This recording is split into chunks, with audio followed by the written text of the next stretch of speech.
All right, we're in with the children's python today, and I didn't have my camera on, and I was making really good progress just hanging out with him, and didn't have my camera, so I was like, man, I need to get my camera, document stuff.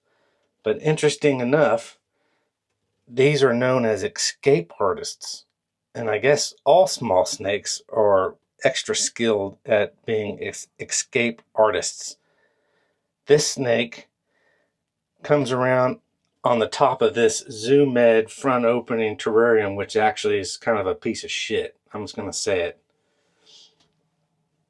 I've never been a real big fan. It's real flexible. The tops are that come off right here with these little clips, or things that you push in right here and right here.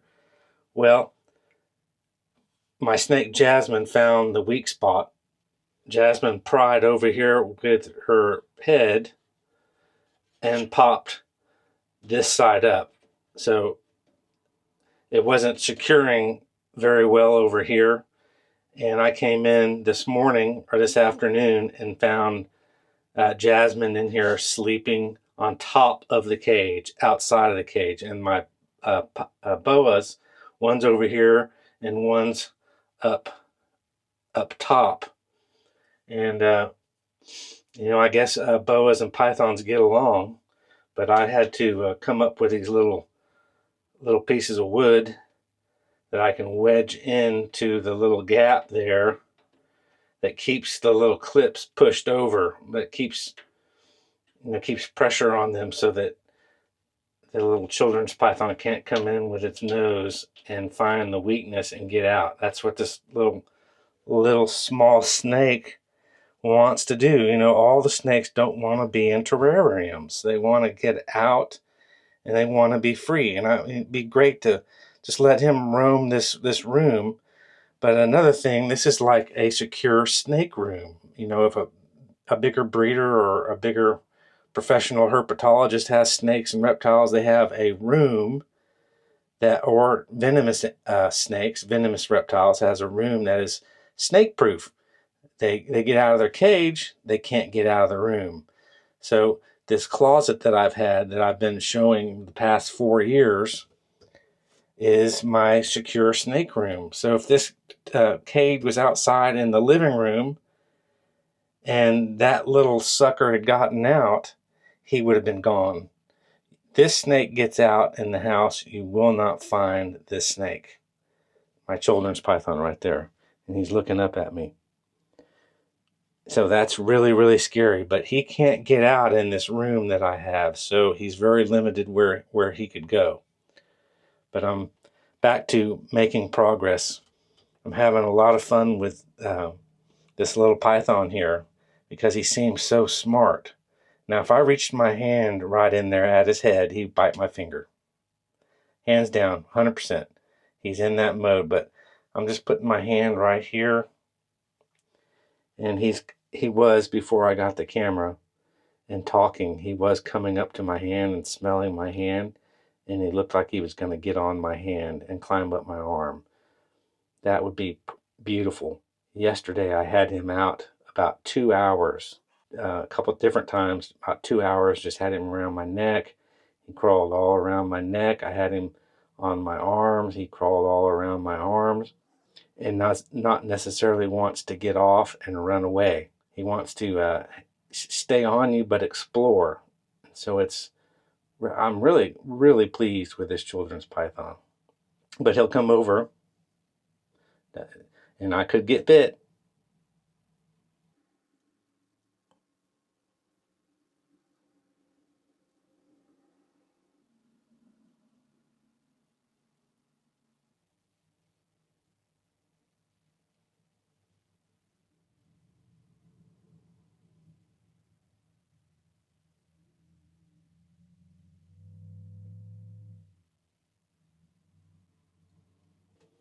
I'm up on a step stool, so I can be elevated in the room, and I have to do this so that I can get the good perspective. But bring my hand over here.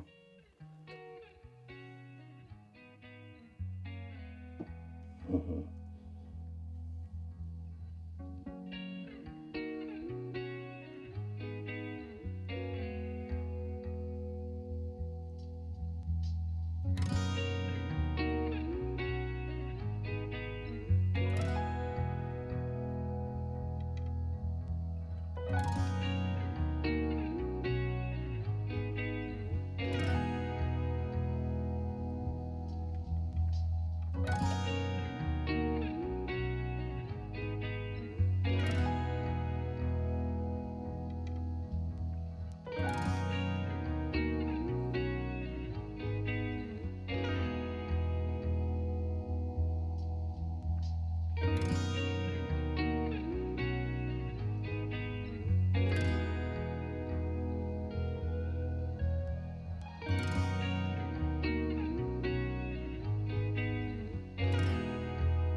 Yep.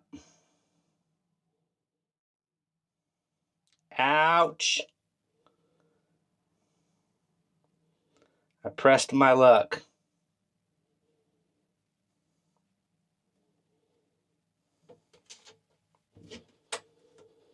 See, that's a food response because he wrapped around me, suffocate the little rodent. So, and he was fed again a day or 2 days ago. So that's unfortunate. As you can see there, I don't smell like rodent, but on the tip of my finger right there, you can see where his little teeth went into my hand, and I got little blood droplets.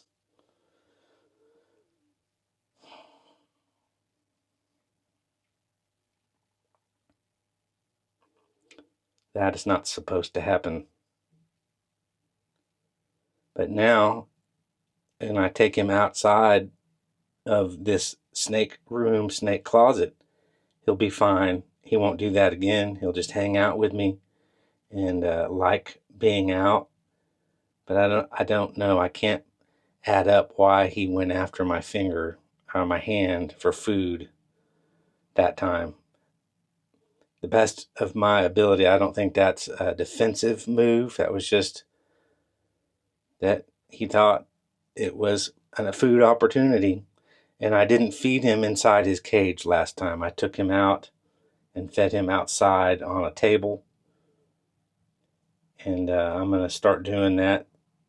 And I haven't fed him a ton in here, but maybe he's just associating being fed in his terrarium there.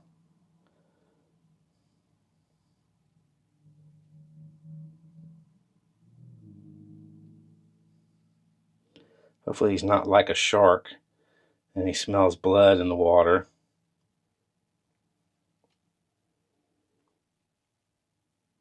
Jasmine, that was bad.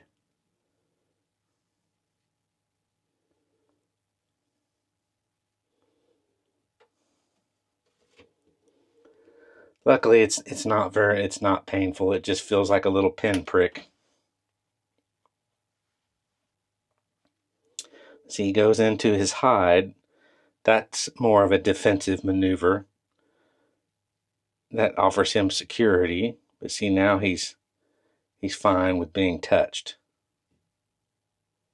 Ooh, I thought so. Well, there he is.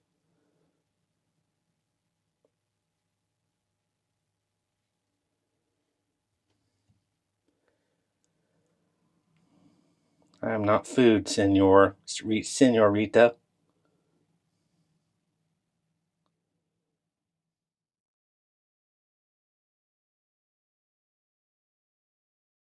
I went to the second serpentarium pet store that we have here, a reptile store. And the people there seem to be a little older and a little bit more knowledgeable. And I talked to one of the senior guys there, and I was like, yeah. And they all know the snake. They're all like, oh, I wanted to buy that snake, the children's python. I wanted to buy him. And I was consider buying him, because they get first pick, obviously, when the snakes come in. And I was like, what do you think? This snake is about 23 inches long. I was like, this is not, I don't think in my heart that this is a snake that's 9 or 10 months old or a yearling. I think this snake or a yearling could mean just after a year old, around a year old. But I think this snake being almost 2 feet long is more about 2 years old, at least 2 years old, because when they come out as little babies, they are like what, 6 or 7 inches long, 6, 7, 8 inches long. I've never seen them as babies, but I've seen, videos and pictures and things, but they're really, really small. And this is a decent sized children's python.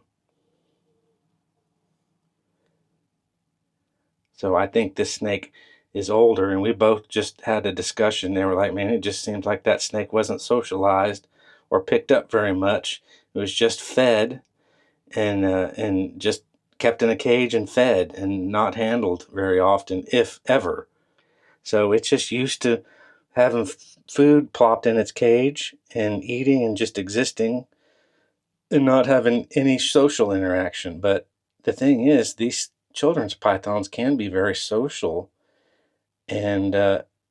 and I would say that they crave human contact. They kind of enjoy it, getting out of the cage and being touched. I mean, who doesn't like being touched? Touching feels good, and even to a reptile, they just have to get over it that the touching is not intending to hurt them.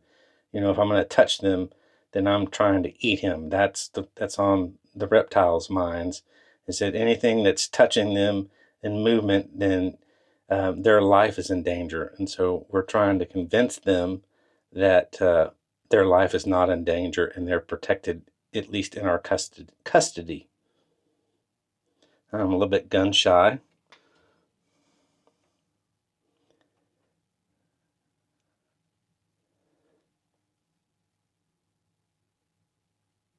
Like I said, once we have that bad encounter, which hasn't happened in a few weeks, then he's fine to be picked up. If I can get him untwined.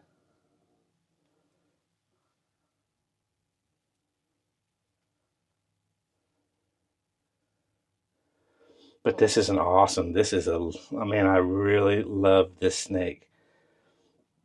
I can say I love his personality. I do love his personality, or her personality, but I don't like being mistaken for food. Obviously, I don't smell like food, but she is just seeing the movement, and that movement is overriding her smell.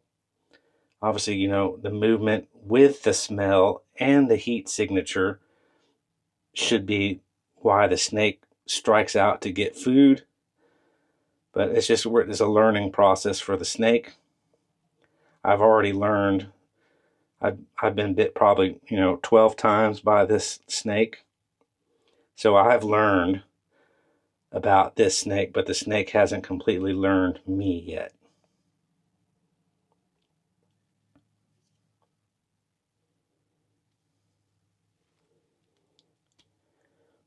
But that was kind of scary this morning when I came in here and I couldn't find the snake. And I was like, where in the world did he go or she go? As you see, I always say he. It's just in my mind. And the snake was over here on top of the cage, coiled up, apparently sleeping. I mean, it was like it was sleeping. It was catnapping because I came in and touched him, and he didn't move. And I touched her again, and woke her up. She was really comfortable up here, and she just looked at me, and I just picked her up and said, "Bad snake, how did you get out?" And then I noticed that it was loose over here, and the snake just pushed and pushed and pushed and pushed open the edge, pushed in right here, and this opens up, and this side over here opens up too. And the snake came out right here, right through here, and I was roaming around. Like I said, if that was outdoors of this snake closet, that snake would be gone. I'd never find that snake because they get into such small spaces and they're little escape artists. I need to figure this out again so that he can't get out. But see, this side won't come up.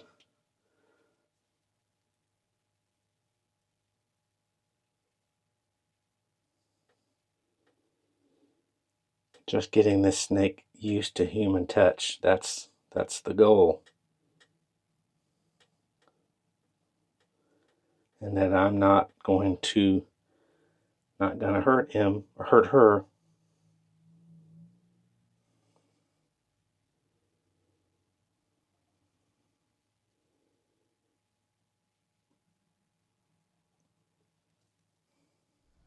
While I was just talking about the children's python and I had the door open, Manny came out and found his way up onto the tegu cage and found him a sweet spot here where he curled up and would likely spend the next couple of days just sitting there relaxing outside of this snake closet. There's lizards and the snakes are such a trip. It's crazy.